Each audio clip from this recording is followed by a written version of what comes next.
ਸਤਿ ਸ਼੍ਰੀ ਅਕਾਲ ਜੀ। ਪੰਜਾਬੀ ਰੇਡੀਓ ਤੇ ਪੰਜਾਬੀ ਟੀਵੀ USA ਵੇਖ ਸੁਣ ਰਹੇ ਸਾਰੇ ਸਰੋਤਿਆਂ ਦਾ ਬਹੁਤ-ਬਹੁਤ ਸਵਾਗਤ ਹੈ ਪ੍ਰੋਗਰਾਮ ਖਬਰ ਤੇ ਨਜ਼ਰ ਦੇ ਵਿੱਚ। ਇਸ ਪ੍ਰੋਗਰਾਮ ਦੇ ਵਿੱਚ ਦੇਸ਼ ਭਰ ਨਾਲ ਜੁੜੀਆਂ ਹੋਈਆਂ ਬਹੁਤ ਸਾਰੀਆਂ ਖਬਰਾਂ ਹੁੰਦੀਆਂ ਨੇ ਤੇ ਉਹਨਾਂ ਖਬਰਾਂ ਦਾ ਵਿਸ਼ਲੇਸ਼ਣ ਕਰਨ ਦੇ ਲਈ ਸੀਨੀਅਰ ਪੱਤਰਕਾਰ ਮਿੰਟੂ ਗੁਰਸਰੀਆ ਜੀ ਦਾ ਸਾਥ ਹੁੰਦਾ ਹੈ। ਸੋ ਲੈਣੇ ਆ ਮਿੰਟੂ ਜੀ ਨੂੰ ਨਾਲ ਤੇ ਫਿਰ ਰੁੱਖ ਖਬਰਾਂ ਦਾ ਕਰਾਂਗੇ। ਬਹੁਤ-ਬਹੁਤ ਸਵਾਗਤ ਹੈ ਜੀ। ਸ਼ੁਕਰੀਆ ਸਾਰਿਆਂ ਨੂੰ। ਸਤਿ ਸ੍ਰੀ ਅਕਾਲ ਜੀ। ਸਤਿ ਸ਼੍ਰੀ ਅਕਾਲ ਜੀ। ਸੋ ਸਭ ਤੋਂ ਪਹਿਲਾਂ ਕਰਦੇ ਚੱਲੀਏ ਸਪਾਂਸਰਸ ਦਾ ਧੰਨਵਾਦ ਜਿਹੜੇ ਜ਼ਰੀਆ ਬਣਦੇ ਨੇ ਇਹਨਾਂ ਪ੍ਰੋਗਰਾਮਾਂ ਨੂੰ ਤੁਹਾਡੇ ਤੱਕ ਪਹੁੰਚਦਾ ਕਰਨ ਦੇ ਲਈ। ਖਾਲਸਾ ਇੰਸ਼ੋਰੈਂਸ ਏਜੰਸੀ ਲੰਬੇ ਸਮੇਂ ਤੋਂ ਇੰਸ਼ੋਰੈਂਸ ਦੇ ਖੇਤਰ ਦੇ ਵਿੱਚ ਸੇਵਾਵਾਂ ਨਿਭਾ ਰਹੇ ਨੇ। ਇਹਨਾਂ ਦਾ ਸੰਪਰਕ ਨੰਬਰ ਹੈ 4082722500। ਟਿਰਕੀਆਣਾ ਇਮੀਗ੍ਰੇਸ਼ਨ ਲਾ ਫਰਮ ਜੇ ਟਿਰਕੀਆਣਾ ਹੁਣਾਂ ਨਾਲ ਸੰਪਰਕ ਕਰ ਸਕਦੇ ਹੋ ਜੇਕਰ ਇਮੀਗ੍ਰੇਸ਼ਨ ਬਾਬਤ ਕਿਸੇ ਤਰ੍ਹਾਂ ਦੀ ਸਲਾਹ ਕਰਨੀ। Krishan Tanota Yuba city Baljinder Singh Nijjar Woodland GN lube ਵਾਲੇ ਟਰੱਕ ਵਾਸ਼ ਕਰਦੇ ਨੇ, ਆਇਲ ਚੇਂਜ ਕਰਦੇ ਨੇ, 에ਅਰ ਬ੍ਰੇਕਸ ਦਾ ਕੰਮ ਤਸੱਲੀ ਬਖਸ਼ ਕਰਦੇ ਨੇ।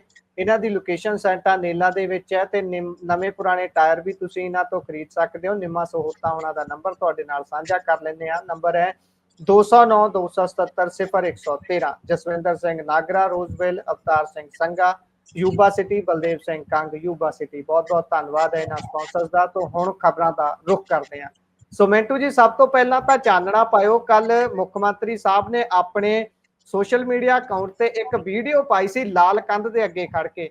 ਕਹਿੰਦੇ ਵੀ ਕੇਂਦਰ ਸਾਡੇ ਨਾਲ ਧੱਕਾ ਕਰਦਾ ਹੈ ਤੇ ਪਾਣੀ ਪੰਜਾਬ ਦਾ ਰੋਕ ਦਿੱਤਾ ਸੋ ਐਂਡ ਸੋ। ਤੇ ਹੁਣ ਪਰ ਕਹਿੰਦੇ ਵੀ ਖਬਰਾਂ ਇਹ ਆ ਰਹੀਆਂ ਨੇ ਤੇ ਹਰਿਆਣੇ 'ਚ ਵੀ ਹੜਕੰਪ ਮਚ ਗਿਆ ਜੀ। ਪਾਇਓ ਚਾਨਣਾ, ਇਹ ਘੁਣਤਰ ਖੋਲਿਓ ਤਾਂ ਜਰਾ ਸਾਰੀ, ਕੀ ਹੈ ਇਹ ਮਾਜਰਾ?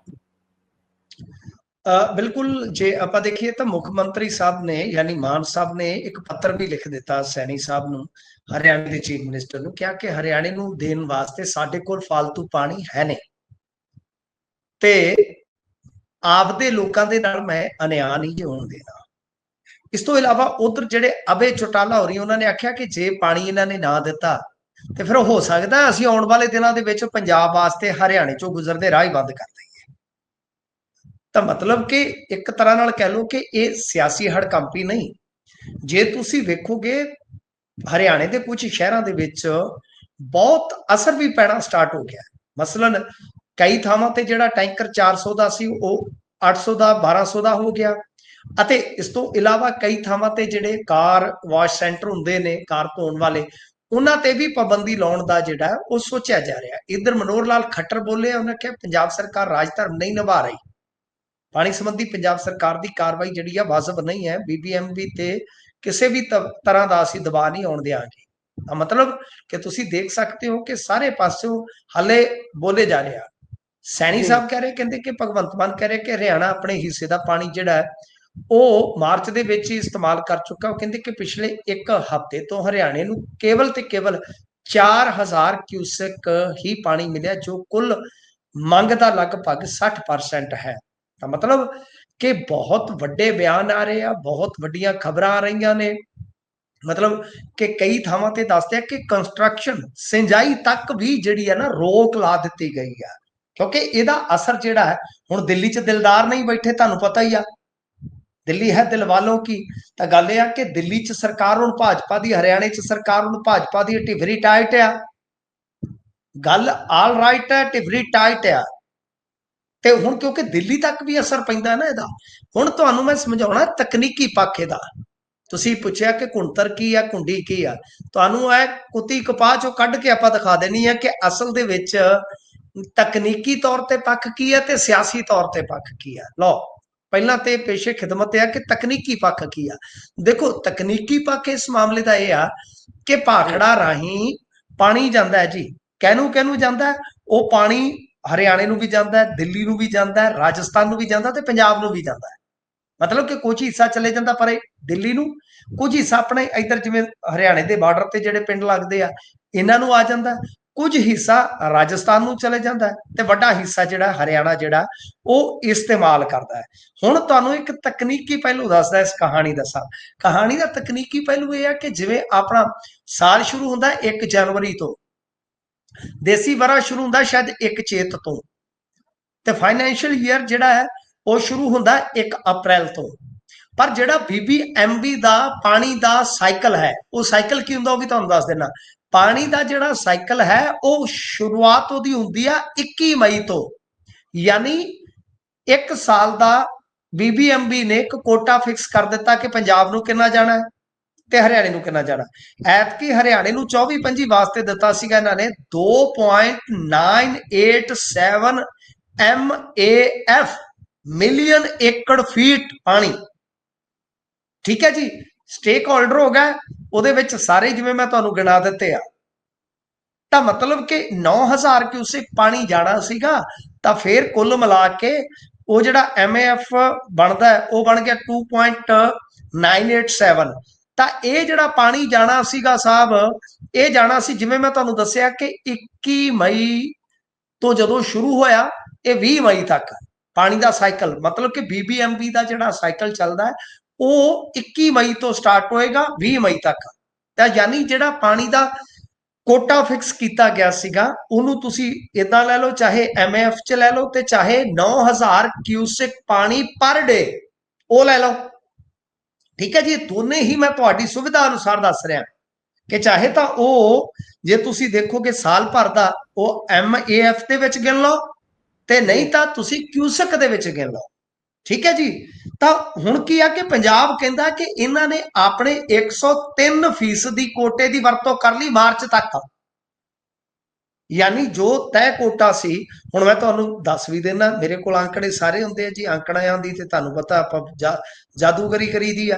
तो आंकड़ियां दे विच किवें पानी वरत्या वो भी अपने सामने है जी कि देखो हरियाणे नूं जिवें मैं तुहानूं दस्सिया कि उहदा हिस्सा आया 2.987 ते हरियाणे ने इस्तेमाल कितना कर लिया 3.091 MAF मिलियन एकड़ फीट। मिलियन एकड़ फीट किवें हुंदा है जे इसनूं भी मापना होवे कि मिलियन का मतलब हुंदा 10 लाख। 10 लाख किले च एक फुट पानी खिला दो, 10 लाख किले च तो उन्ना पानी जाना सीगा। तां कह लो किन्ना जाना सीगा, जिवें आपां कह दिता कि हरियाणे का हिस्सा बनता 2 लगभग कह लो कि 3 तो हेठां ते इस्तेमाल वो करी बैठे 3 तो वधेरे ते इस्तेमाल कदों करी बैठे मार्च तक। तो यदा मतलब कि साइकिल पूरा कदों होना 20 मई 2025-26 च। तो साइकिल तो पहला अपना हिस्सा उन्होंने वरत लिया जिहड़ा 1 साल का पूरा होना सी। इत्थे आके कर दिता काला माला मेरी सस ने, मतलब जिवें बिंद रखिया कहंदा सीगा ना उस गाने के अनुसार इत्थे आके रौला पै जांदा है जी।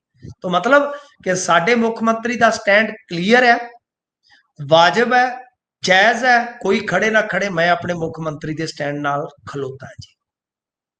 गल यह कि जद तुसी आपदे हिस्से का पानी वरत लिया, साडे बंदियों दिल्ली नूं दिओ ना दिओ जो मर्जी करो, जद तुसी साडे हिस्से का पानी जिहड़ा आपदा सीगा जो भी तुहाडा बनदा सीगा ਉਹ ਤੁਸੀਂ ਲੈ ਗਏ ਤੇ ਸਾਡੇ ਹਿੱਸੇ ਦਾ ਬਣਦਾ ਪਾਣੀ ਕਿਉਂਕਿ ਇਹ ਵੀ ਅੰਕੜੇ ਪੰਜਾਬ ਦੇ ਵੀ ਤੁਹਾਨੂੰ ਦੱਸ ਦੇਣਾ ਨਾ ਮੈਂ ਕਿ ਪੰਜਾਬ ਦੇ ਹਿੱਸੇ ਦਾ ਜਿਹੜਾ ਪਾਣੀ ਸੀਗਾ ਉਹ ਸਰ ਉਹ ਸੀ 5.512 MAF ਫਿਕਸ ਹੋਇਆ ਸੀ, ਪਰ ਉਹਨੇ ਇਸਤੇਮਾਲ ਕਿੰਨਾ ਕੀਤਾ 4.925, यानी आपदे हिस्से का लगभग 99%। वो किन्ना करी बैठे 103%।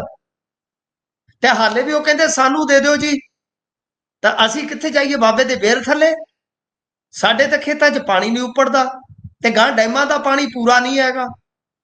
फर्ज करो कल नूं मींह होर नहीं पैंदे, वो ते कहणगे कि साडा हिस्सा दे दो, असी दसो मूत के भरी चलीए नदियां नहरां। कमाल हो गई आ, ये ते इंतहा है। तो गल यह कि यह तो पाख्या तकनीकी तौर पर सर कि बई तकनीकी तौर पर पंजाब का स्टैंड जिहड़ा है वो धक्के नाल ले जांदे जे।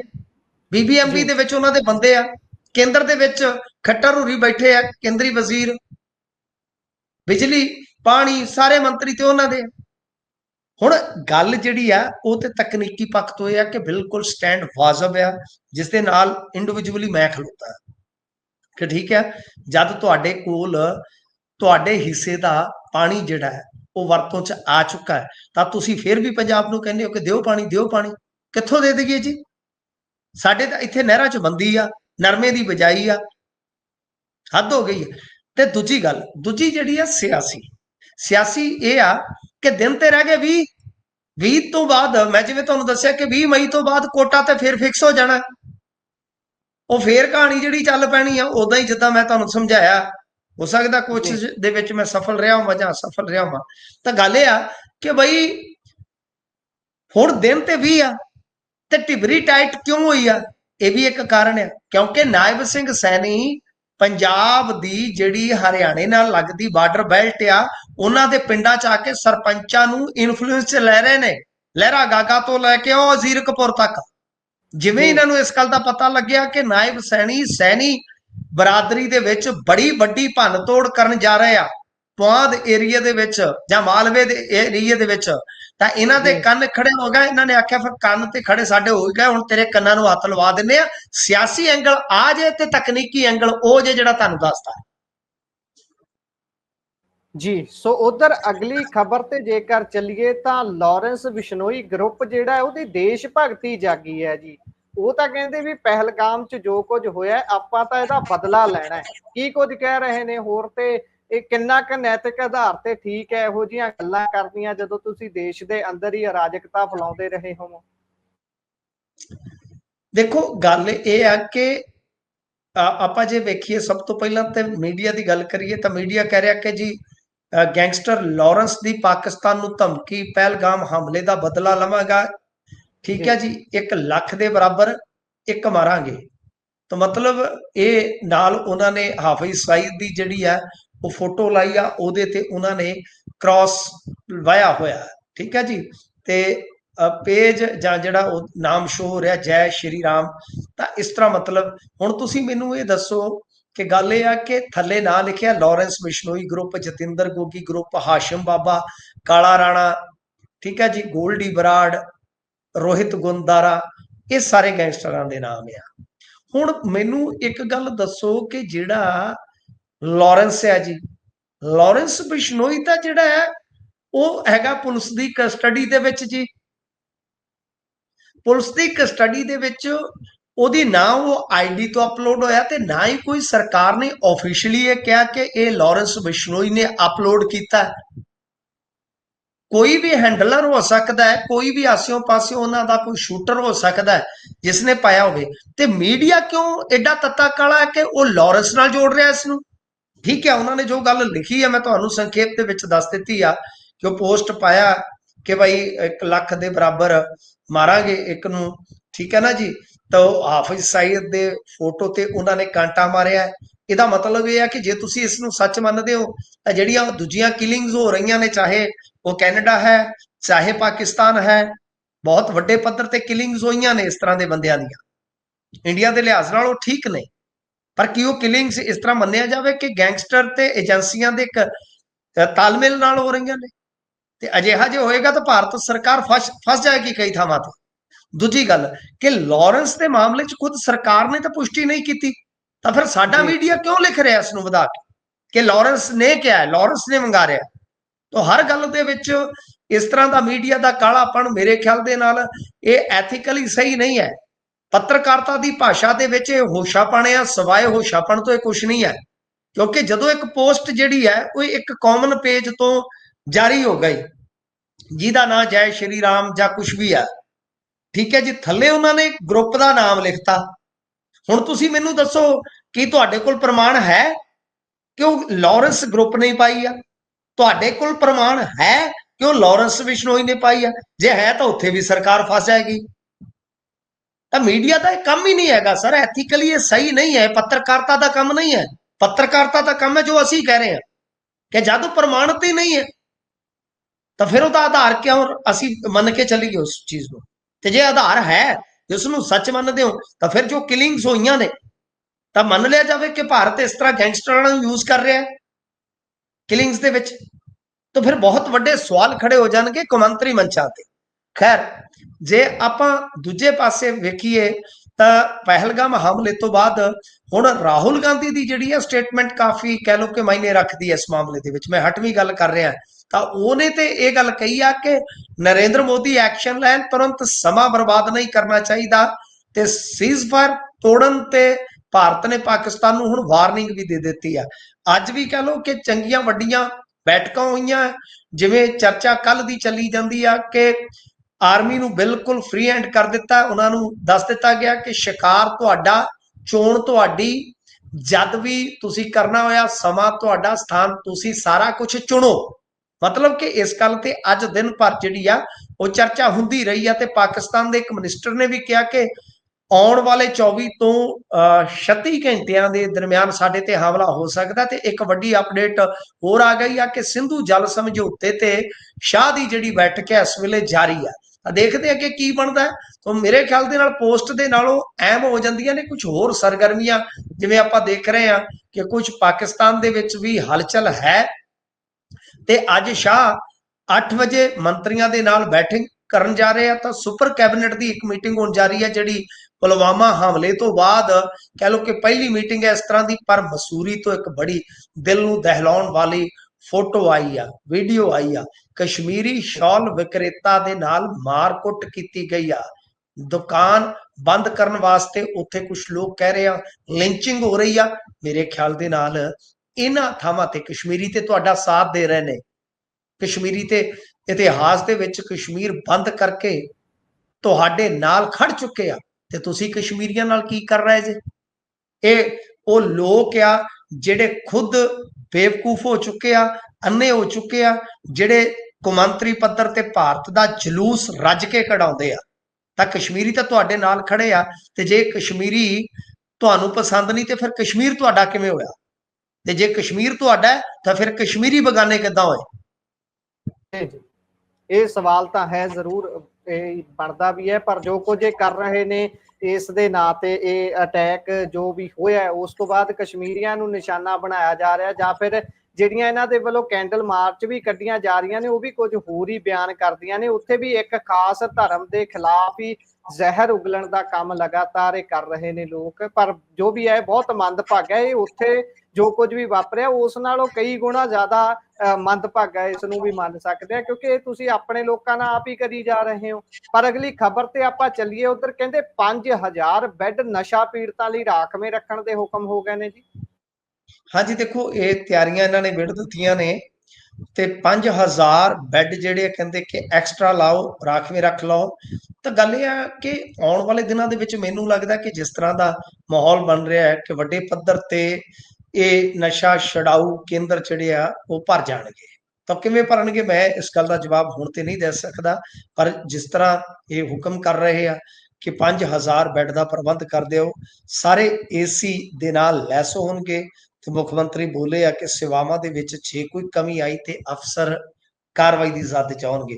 ਦੇਖੋ ਉਧਰ ਜਿਹੜੇ ਡੀਜੀਪੀ ਸਾਹਿਬ ਆ ਉਹਨਾਂ ਨੇ ਵੀ ਸਪਸ਼ਟ ਕਰ ਦਿੱਤਾ ਹੈ। ਹੁਣ ਮਤਲਬ ਕਿ ਕਲੈਰਿਟੀ ਹੋ ਗਈ ਹੈ, ਜਿਹਦੀ ਗੱਲ ਵੀ ਆਪਾਂ ਕਰਦੇ ਸਾਂ ਕਿ ਭਾਈ ਜੇ ਸਮੀਖਿਆ ਸਾਡੀ 31 ਮਈ ਨੂੰ ਹੋਈ ਤਾਂ ਉਸ ਸਮੀਖਿਆ ਦੇ ਵਿੱਚ ਜਿਹੜਾ ਆਧਾਰ ਹੋਏਗਾ ਉਹ ਹੋਏਗੀ ਜਨਤਾ ਦੀ ਫੀਡਬੈਕ। ਮਤਲਬ ਜਨਤਾ ਦੀ ਫੀਡਬੈਕ ਇਉਂ ਹੋਏਗੀ ਕਿ ਜੇਕਰ ਕਿਸੇ ਵੀ ਥਾਣੇ ਦੇ ਜੈਲ ਚ ਇਲਾਕੇ ਦੇ ਵਿੱਚ ਜੇ ਡਰੱਗ ਵਿਕਦੀ ਹੋਈ, ਮਤਲਬ ਕਿ ਫੀਡਬੈਕ ਜਿਹੜੀ ਨੈਗੇਟਿਵ ਆਈ, ਤਾਂ ਫਿਰ ਸੰਬੰਧਿਤ ਅਧਿਕਾਰੀ ਜਿਹੜਾ ਉਹ ਜ਼ਿੰਮੇਦਾਰ ਹੋਏਗਾ। ਤਾਂ ਮਤਲਬ ਕਿ ਇਹ ਇੱਕ ਵੱਡੀ ਗੱਲਬਾਤ ਆ।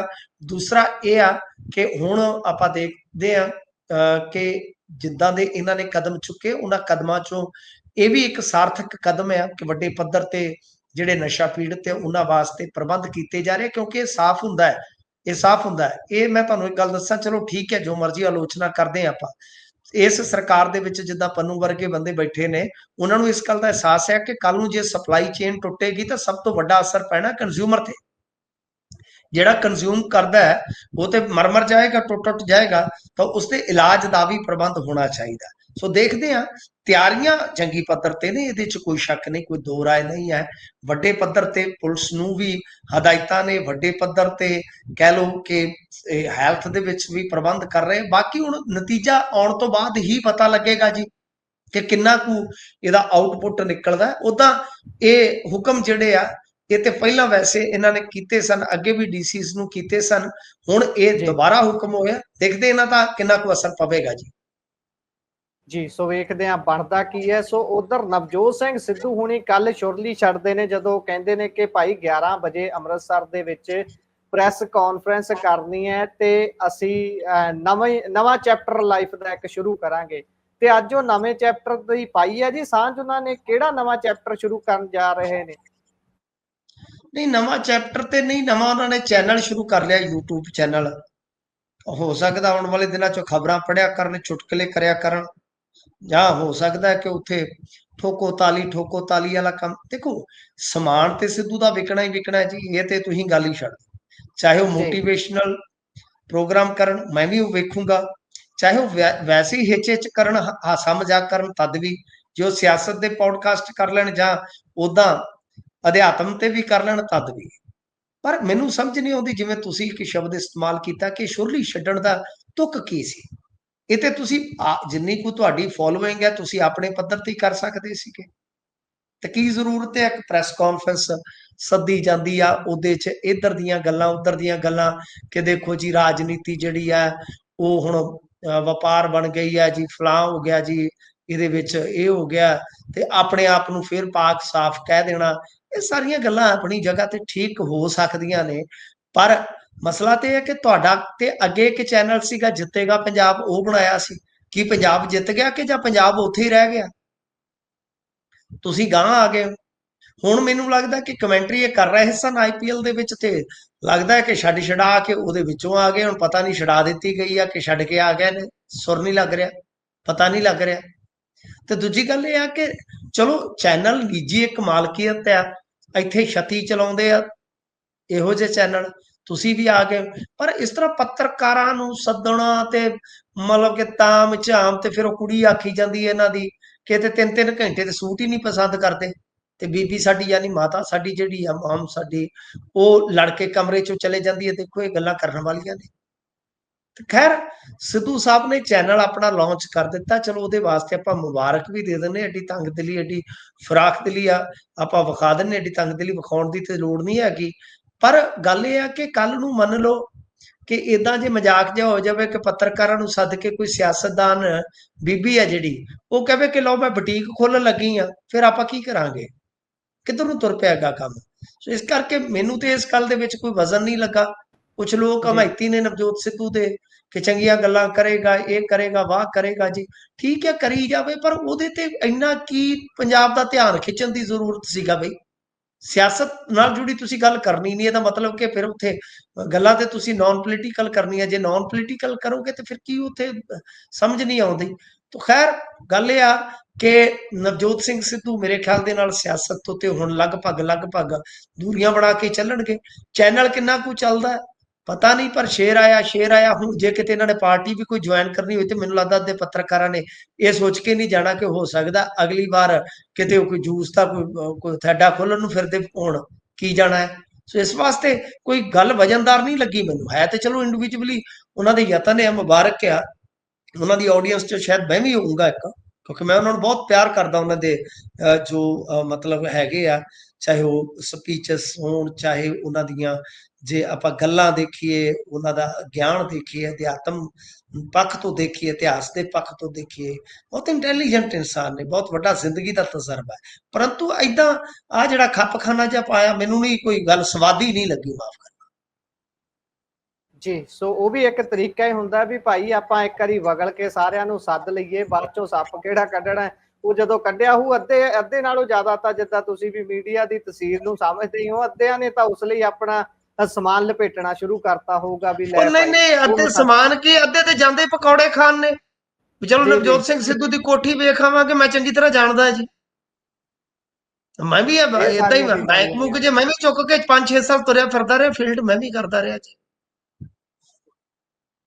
ਜੀ, ਇਹੀ ਕੁਝ ਹੁੰਦਾ ਹੈ। ਪਰ ਆਪਾਂ ਚਲੀਏ ਅੱਗੇ ਜੀ, ਉਧਰ ਸੁਖਬੀਰ ਮਾਮਲੇ ਦੇ ਵਿੱਚ NIA ਨੇ ਸਮਾਂ ਮੰਗਿਆ ਹੈ। ਦੇਖੋ, NIA ਨੇ ਸਮਾਂ ਇਸ ਵਾਸਤੇ ਮੰਗਿਆ ਹੈ ਕਿਉਂਕਿ ਕੋਰਟ ਨੇ ਜਵਾਬ ਮੰਗਿਆ ਹੈ ਕਿ ਭਾਈ ਤੁਸੀਂ ਜਾਂਚ ਪੜਤਾਲ ਕਰੋਗੇ ਕਿ ਨਹੀਂ। ਦੇਖੋ, ਗੱਲ ਇਹ ਆ ਕਿ ਕੋਰਟ ਦੇ ਵਿੱਚ ਮਾਮਲਾ ਗਿਆ ਕਿਉਂ? ਕਿਉਂਕਿ ਕੋਰਟ ਦੇ ਵਿੱਚ ਤੇ ਪਹਿਲਾਂ ਚੱਲ ਰਿਹਾ ਸੀਗਾ, ਨਰੈਣ ਸਿੰਘ ਚੌੜਾ ਨੂੰ ਜ਼ਮਾਨਤ ਮਿਲ ਚੁੱਕੀ ਆ। ਨਰੈਣ ਸਿੰਘ ਚੌੜਾ ਬਾਰੇ ਅਕਾਲੀ ਦਲ ਦੇ ਕਈ ਸ਼ਿਕਵੇ ਨੇ, ਕਈ ਇਲਜ਼ਾਮ ਨੇ। ਉਹ ਕਹਿ ਰਿਹਾ ਕਿ ਇਹ ਬਹੁਤ ਵੱਡੀ ਸਾਜ਼ਿਸ਼ ਸੀਗੀ, ਪਰ ਆਮ ਆਦਮੀ ਪਾਰਟੀ ਨੇ ਬੇਹੱਦ ਇੱਕ ਲਾਈਟਲੀ ਕੇਸ ਲੈ ਕੇ ਇਸ ਨੂੰ ਬਿਲਕੁਲ ਰੱਦੂ ਵੱਦੂ ਬਣਾ ਦਿੱਤਾ ਹੈ। ਤੋ ਇਸ ਕਰਕੇ ਇਹ ਗਏ ਸਨ ਹਾਈ ਕੋਰਟ ਦੇ ਵਿੱਚ। ਹਾਈ ਕੋਰਟ ਨੇ ਹੁਣ ਸੁਣਵਾਈ ਜਿਹੜੀ ਆ 22 ਤੱਕ ਮੁਲਤਵੀ ਕੀਤੀ ਆ। ਕਿਉਂ? ਕਿਉਂਕਿ ਇਹਦੇ ਵਿੱਚ ਜਿਹੜੀ ਕੌਮੀ ਜਾਂਚ ਏਜੰਸੀ ਆ, ਨੈਸ਼ਨਲ ਇਨਵੈਸਟੀਗੇਟਿਵ ਏਜੰਸੀ ਹੈ ਜਿਹੜੀ NIA, ਤਾਂ ਉਹਨਾਂ ਨੇ ਇਹ ਕਹਿ ਦਿੱਤਾ ਹੈ ਕਿ ਸਾਨੂੰ ਜਵਾਬ ਦਾਇਰ ਕਰਨ ਵਾਸਤੇ ਸਮਾਂ ਹੋਰ ਚਾਹੀਦਾ ਹੈ, ਤੇ ਇਸ ਕਰਕੇ ਇਹ ਮਾਮਲਾ ਜਿਹੜਾ ਉਹ ਇੱਕ ਵਾਰੀ ਤੇ ਟਲ ਗਿਆ। ਹੁਣ ਗੱਲ ਇਹ ਆ ਕਿ NIA ਆਪਣੇ ਪੱਖ ਤੋਂ ਜੇ ਦੇਖੇਗੀ ਕਿ ਕੇਸ ਜਿਹੜਾ ਹੈ ਉਹਨਾਂ ਦੇ ਹੱਥਾਂ 'ਚ ਆਉਣਾ ਜਾਇਜ਼ ਹੈ, ਤਾਂ ਫਿਰ ਉਹ ਲਿਆ ਵੀ ਸਕਦੀ ਆ। ਪਰ ਜੇ ਉਹ ਕੇਸ ਮੰਨ ਲਓ NIA ਦੇ ਹੱਥ ਦੇ ਵਿੱਚ ਆ ਗਿਆ, ਤਾਂ ਉਸਨੇ ਬਿਲਕੁਲ ਆਮ ਆਦਮੀ ਪਾਰਟੀ ਦੀ ਜਾਂਚ ਤੋਂ ਉਲਟ ਸਿੱਟੇ ਕੱਢ ਦਿੱਤੇ, ਤਾਂ ਬੜਾ ਮਾਮਲਾ ਜਿਹੜਾ ਹੈ ਨਾ ਉਹ ਸਿਆਸੀ ਤੌਰ ਤੇ ਵੀ ਭਖ ਜਾਵੇਗਾ ਗੁਰਪ੍ਰੀਤ ਜੀ। ਸੋ ਇਸ ਕਰਕੇ ਅਕਾਲੀ ਦਲ ਚਾਹੁੰਦਾ ਹੈ ਕਿ ਇਸ ਨੂੰ ਇੱਕ ਕੌਮੀ ਜਾਂਚ ਏਜੰਸੀ ਦੇ ਕੋਲ ਅਸੀਂ ਲੈ ਜਾਈਏ, ਕਿਉਂਕਿ ਉਹਨਾਂ ਨੂੰ ਸ਼ਾਇਦ ਲੱਗਦਾ ਹੋਵੇਗਾ ਕਿ ਆਮ ਆਦਮੀ ਪਾਰਟੀ ਨੇ ਇਸ ਕੇਸ ਨੂੰ ਕੋਰਟ ਦੇ ਵਿੱਚ ਵੀ ਖੜੇ ਨਹੀਂ ਰਹਿਣ ਦੇਣਾ। ਸੋ ਇਸ ਵਾਸਤੇ, ਕਿਉਂਕਿ ਆਪਾਂ ਵੇਖਿਆ ਹੀ ਆ ਸ਼ੁਰੂ ਤੋਂ ਹੀ ਆਮ ਆਦਮੀ ਪਾਰਟੀ ਨੇ ਇਸ ਕੇਸ ਨੂੰ ਕਿਸ ਤਰ੍ਹਾਂ ਹੈਂਡਲ ਕੀਤਾ ਹੈ, ਤਾਂ ਖੈਰ ਇਸੇ ਕਰਕੇ ਅਕਾਲੀ ਦਲ ਗਿਆ ਤੇ ਹੁਣ NIA ਜਿਹੜਾ ਹੈ ਉਹ ਕੁਝ ਦਿਨਾਂ ਬਾਅਦ ਜਵਾਬ ਦਾਖਲ ਕਰੇਗਾ, ਫਿਰ ਉਸ ਤੋਂ ਬਾਅਦ ਕੋਰਟ ਨਿਰਣਾ ਕਰੇਗਾ ਕਿ ਜਾਂਚ ਕਿਸਨੇ ਕਰਨੀ ਹੈ। ਜੀ, ਸੋ ਉਧਰ ਛੋਟੇਪੁਰ ਹੋਣਾ ਨੂੰ 에ਅਰਪੋਰਟ ਦੇ ਉੱਪਰ ਰੋਕਿਆ ਗਿਆ ਹੈ ਜੀ। ਹਾਂਜੀ ਦੇਖੋ, ਛੋਟੇਪੁਰ ਹੋਰਾਂ ਨੂੰ 에ਅਰਪੋਰਟ ਤੇ ਇਮੀਗ੍ਰੇਸ਼ਨ ਡਿਪਾਰਟਮੈਂਟ ਨੇ ਰੋਕ ਦਿੱਤਾ। ਸੁੱਚਾ ਸਿੰਘ ਛੋਟੇਪੁਰ, ਜਿੰਨੀ ਕੁ ਮੈਨੂੰ ਜਾਣਕਾਰੀ ਹੈ ਕਿ ਸ਼ਾਇਦ ਅਮਰੀਕਾ ਜਾ ਰਹੇ ਸਨ, ਤੇ ਉਹਨਾਂ ਨੇ ਇਹ ਵੀ ਦੱਸਿਆ ਹੈ ਕਿ ਉਹਨਾਂ ਦੇ ਪਾਸ ਬਈ ਇੱਕ ਵੈਲਿਡ ਵੀਜ਼ਾ, ਵੈਲਿਡ ਪਾਸਪੋਰਟ ਸੀਗਾ, ਸਾਰਾ ਕੁਝ ਸੀਗਾ, ਤੇ ਬਿਨਾਂ ਕੁਝ ਦੱਸਿਆ, ਬਿਨਾਂ ਕੋਈ ਠੋਸ ਜਾਣਕਾਰੀ ਦਿੱਤਿਆਂ ਇਮੀਗ੍ਰੇਸ਼ਨ ਨੇ ਇਹਨਾਂ ਨੂੰ ਜਹਾਜ਼ੇ ਚੜਨ ਤੋਂ ਰੋਕ ਦਿੱਤਾ ਹੈ, ਤੇ ਸਿਰਫ ਪਾਸਪੋਰਟ ਦਫ਼ਤਰ ਦੇ ਨਾਲ ਤਾਲਮੇਲ ਕਰਨ ਲਈ ਕਿਹਾ ਹੈ, ਜਦ ਕਿ ਉਹ ਕਹਿੰਦੇ ਕਿ ਪਾਸਪੋਰਟ ਤੇ ਮੇਰੇ ਕੋਲ ਵੈਲਿਡ ਹੈ, ਫਿਰ ਪਾਸਪੋਰਟ ਆਫਿਸ ਦੇ ਨਾਲ ਮੈਂ ਕੀ ਜਾ ਕੇ ਉੱਥੇ ਤਾਲਮੇਲ ਕਰਾਂ। ਦੇਖੋ, ਇਹ ਆਪਣੇ ਆਪ ਦੇ ਵਿੱਚ ਬੜੇ ਵੱਡੇ ਸਵਾਲ ਆ। ਕਿਉਂਕਿ ਗਿਆਨੀ ਰਘਵੀਰ ਸਿੰਘ ਹੋਰਾਂ ਦੇ ਨਾਲ ਜੋ ਹੋਇਆ, ਉਸ ਤੋਂ ਪਹਿਲਾਂ ਆਪਾਂ ਡੋਮੈਸਟਿਕ ਹਵਾਈ ਅੱਡੇ ਤੇ ਕਿਸਾਨ ਆਗੂਆਂ ਨਾਲ ਵੇਖਿਆ ਸੀਗਾ। ਇਸ ਤੋਂ ਇਲਾਵਾ ਗੁਰਮੀਤ ਸਿੰਘ ਖੁੱਡੀਆਂ ਬਹੁਤ ਹੀ ਸ਼ਰੀਫ ਸਿਆਸਤਦਾਨ ਸਮਝੇ ਜਾਂਦੇ ਆ। ਵੈਸੇ ਸ਼ਰੀਫ ਤੇ ਸਿਆਸਤਦਾਨ ਥੋੜੀ ਜਿਹੀ ਗੱਲ ਜਿਹੜੀ ਹੈ ਕੁਥਾਂ ਹੋ ਜਾਂਦੀ ਆ, ਪਰ ਫਿਰ ਵੀ ਉਹਨਾਂ ਨੂੰ ਮਤਲਬ ਕਿ ਬਹੁਤ ਨਿਮਰ ਮੰਨਿਆ ਜਾਂਦਾ ਹੈ, ਬਹੁਤ ਡਰਾਮੇ ਵਾਲੇ ਮੰਨਿਆ ਜਾਂਦਾ, ਉਹ ਉੱਚੇ ਰਾਜਨੀਤਿਕ ਬੰਦੇ ਨਹੀਂ ਹੈ, ਇਹ ਗੱਲ ਸਾਫ਼ ਆ। ਤਾਂ ਉਹਨਾਂ ਨੇ ਵੀ ਪਿਛਲੇ ਦਿਨੀ ਜਦੋਂ ਇੱਕ ਪੰਜਾਬ ਦੇ ਕੰਮਕਾਜੀ ਦੌਰੇ ਤੇ ਜਾਣਾ ਸੀਗਾ, ਕੋਈ ਉਹਨਾਂ ਦਾ ਨਿੱਜੀ ਦੌਰਾ ਨਹੀਂ ਸੀਗਾ, ਡੇਅਰੀ ਮੁਤਲਕ ਜਾਣਾ ਸੀਗਾ ਉਹਨਾਂ ਨੇ ਗਾਵਾਂ ਦੀ ਵੈਰਾਈਟੀ ਸੰਬੰਧੀ, ਤਾਂ ਤੁਹਾਨੂੰ ਯਾਦ ਹੋਏਗਾ ਉਹਨਾਂ ਨੂੰ ਵੀ ਰੋਕ ਦਿੱਤਾ ਗਿਆ ਸੀਗਾ। ਤਾਂ ਇਸ ਤਰ੍ਹਾਂ ਕੀਤਾ ਜਾਣਾ ਮੇਰੇ ਖਿਆਲ ਦੇ ਨਾਲ ਠੀਕ ਨਹੀਂ ਹੈ ਕਿ ਸਾਡੇ ਮੰਤਰੀਆਂ ਨੂੰ ਰੋਕਿਆ ਜਾਣਾ। ਕੁਛ ਗੱਲਾਂ 'ਚ ਮੇਰੇ ਖਿਆਲ ਦੇ ਨਾਲ ਸਾਨੂੰ ਸਹਿਮਤ ਹੋਣ ਦੀ ਜ਼ਰੂਰਤ ਆ। ਸਾਡੀਆਂ ਸਹਿਮਤੀਆਂ, ਸਾਡੇ ਵਖਰੇਵੇਂ ਕੁਝ ਥਾਵਾਂ ਤੇ ਹੋ ਸਕਦੇ ਆ, ਪਰ ਜਿਸ ਤਰ੍ਹਾਂ ਆ ਸਾਡੇ ਆਗੂਆਂ ਨੂੰ ਜ਼ਲੀਲ ਕੀਤਾ ਜਾ ਰਿਹਾ, ਇਹ ਗੱਲਾਂ ਠੀਕ ਨਹੀਂ ਹੈ। ਤੇ ਮੈਂ ਤਾਂ ਸਮਝਦਾ ਕਿ ਜਿਹੜੇ ਭਾਜਪਾ ਵਾਲੇ ਆ, ਉਹ ਜਿਹੜੇ ਸਿੱਖ ਹੋਣ ਦਾ ਦਾਅਵਾ ਕਰਦੇ, ਚਾਹੇ ਮਨਜਿੰਦਰ ਸਿੰਘ ਸਿਰਸਾ, ਚਾਹੇ ਲਾਲਪੁਰਾ ਆ, ਕੀ ਇਹ ਉੱਥੇ ਬਸ ਇਕੱਲੇ ਅੰਬ ਚੂਸਣ ਹੀ ਗਏ ਨੇ ਇਹਨਾਂ ਦੇ? ਤਾਂ ਤੁਸੀਂ ਇਹ ਗੱਲਾਂ ਤੁਹਾਨੂੰ ਦੀਦੀਆਂ ਨਹੀਂ ਕਿ ਸੁੱਚਾ ਸਿੰਘ ਛੋਟੇਪੁਰ ਕੀ ਅੱਤਵਾਦੀ ਆ? ਕੀ ਉਹਦੇ ਕੋਲ ਕੀ ਕੋਈ ਮਤਲਬ ਕਿ IS ਨਾਲ ਜੁੜੀ ਉਹਦੇ ਕੋਲ ਕੋਈ ਹੈਗੀ ਹੈ ਜਾਣਕਾਰੀ ਜਿਹੜੀ ਉਹ ਦੇਣ ਚੱਲਿਆ? ਸੋ ਇਸ ਵਾਸਤੇ ਮੇਰੇ ਖਿਆਲ ਦੇ ਨਾਲ ਭਾਜਪਾ ਦੇ ਕੁਝ ਜਿਹੜੇ ਸਿੱਖ ਹੋਣ ਦਾ ਦਾਅਵਾ ਕਰਦੇ, ਲੀਡਰ ਹੋਣ ਦਾ ਦਾਅਵਾ ਕਰਦੇ, ਉਹਨਾਂ ਨੂੰ ਇਹ ਮਾਮਲਾ ਜਿਹੜਾ ਹੈ ਆਪਦੇ ਨੋਟਿਸ 'ਚ ਲੈ ਕੇ ਤੇ ਅੱਗੇ ਰੱਖਣ ਦੀ ਜ਼ਰੂਰਤ ਹੈ ਕਿ ਇਹਦੇ ਨਾਲ ਸਿੱਖਾਂ ਦੇ ਵਿੱਚ ਤੁਸੀਂ ਬੇਗਾਨਗੀ ਦਾ ਅਹਿਸਾਸ ਕਰਵਾਉਂਦੇ ਹੋ ਤੁਸੀਂ। ਜੀ, ਇਹ ਤਾਂ ਹੈ, ਪਰ ਅਗਲੀ ਖਬਰ ਤੇ ਪਾਇਓ ਚਾਨਣਾ ਕਿ ਆਜ਼ਾਦੀ ਤੋਂ ਬਾਅਦ ਪਹਿਲੀ ਵਾਰ ਜਾਤ ਆਧਾਰਿਤ ਮਰਦਮਸ਼ੁਮਾਰੀ ਹੋਊਗੀ ਜੀ ਦੇਸ਼ 'ਚ। ਹਾਂਜੀ ਗੁਰਪ੍ਰੀਤ ਜੀ, ਇਹ ਵੀ ਅੱਜ ਦੀ ਕਹਿ ਲਓ ਕਿ ਵੱਡੀ ਖਬਰ ਹੈ। ਵੈਸੇ ਭਾਰਤ ਪਾਕਿਸਤਾਨ ਦੀ ਜਿਹੜੀ ਇਸ ਵੇਲੇ ਦੀ ਹਾਲਤ ਹੈ, ਉਹਦੇ ਤੋਂ ਵੱਡੀ ਖਬਰ ਕੋਈ ਹੋ ਨਹੀਂ ਸਕਦੀ, ਪਰ ਸਿਆਸਤ ਦੇ ਲਿਹਾਜ਼ ਨਾਲ ਮੈਂ ਦੇਖਾਂ ਤੇ ਬਹੁਤ ਵੱਡੀ ਖਬਰ ਆ। ਤੁਹਾਨੂੰ ਯਾਦ ਹੋਣਾ, ਰਾਹੁਲ ਗਾਂਧੀ ਨੇ ਇੱਕ ਸੰਵਿਧਾਨ ਤੇ ਇੱਕ ਇਹ ਐਸਾ ਮੁੱਦਾ ਚੁੱਕਿਆ ਸੀਗਾ ਕਿ ਭਾਜਪਾ ਨੂੰ ਸਮਝ ਨਹੀਂ ਸੀ ਆ ਰਹੀ ਕਿ ਕਿੱਧਰ ਨੂੰ ਜਾਈਏ। ਤਾਂ ਇਸ ਸਾਰੀ ਜਿਹੜੀ ਕਹਾਣੀ ਸੀਗੀ, ਇਹਦੀ ਪਿੱਠ ਭੂਮੀ ਪਤਾ ਕੀ ਸੀਗੀ? ਪਿੱਠ ਭੂਮੀ ਸੀ ਇਹਦੀ ਬਿਹਾਰ, UP। ਤਾਂ ਐਸੀ ਪਿੱਠ ਭੂਮੀ ਵੱਜੀ ਕਿ UP ਦੇ ਵਿੱਚ ਤੇ ਫਿਰ ਤੁਸੀਂ ਦੇਖਿਆ ਹੀ ਹੋਣਾ ਕਿ ਕਿਸ ਤਰ੍ਹਾਂ ਡੰਕਾ ਵੱਜਿਆ ਮੋਦੀ ਸਾਹਿਬ ਦਾ। ਸੋ ਇਸ ਕਰਕੇ ਇਹਨਾਂ ਨੂੰ ਪਤਾ ਲੱਗ ਗਿਆ ਕਿ ਬਿਹਾਰ ਦਾ ਗਾ ਇਲੈਕਸ਼ਨ ਹੈ ਤੇ ਬਿਹਾਰ ਦੇ ਵਿੱਚ ਸਭ ਤੋਂ ਜ਼ਿਆਦਾ ਅਸਰ ਹੈ। ਤਾਂ ਗੱਲ ਇਹ ਹੈ ਕਿ ਹੁਣ ਦੇਖਦੇ ਹਾਂ ਦੇਸ਼ ਦੇ ਵਿੱਚ, ਕਿਉਂਕਿ ਜੇ ਜਾਤੀਆਂ ਦੀ ਆਪਾਂ ਇਸ ਵੇਲੇ ਦੀ ਤੁਲਨਾਤਮਕ ਸਥਿਤੀ ਦੇਖੀਏ ਤਾਂ ਐਸੀ ਜਾਤੀਆਂ ਜਿਹੜੀਆਂ 1270 ਆਬਾਦੀ ਦਾ ਲਗਭਗ 16.5 ਪੌਣੇ 17% ਬਣਦਾ ਹੈ, ਤੇ ST ਜਿਹੜੀਆਂ ਨੇ ਉਹ ਹੈਗੀਆਂ ਨੇ 748, ਲਗਭਗ ਇਹ ਵੀ ਪੌਣੇ 9% ਹਿੱਸਾ ਬਣਦਾ 2011 ਦੀ ਮਰਦਮਸ਼ੁਮਾਰੀ ਦੇ ਅਨੁਸਾਰ।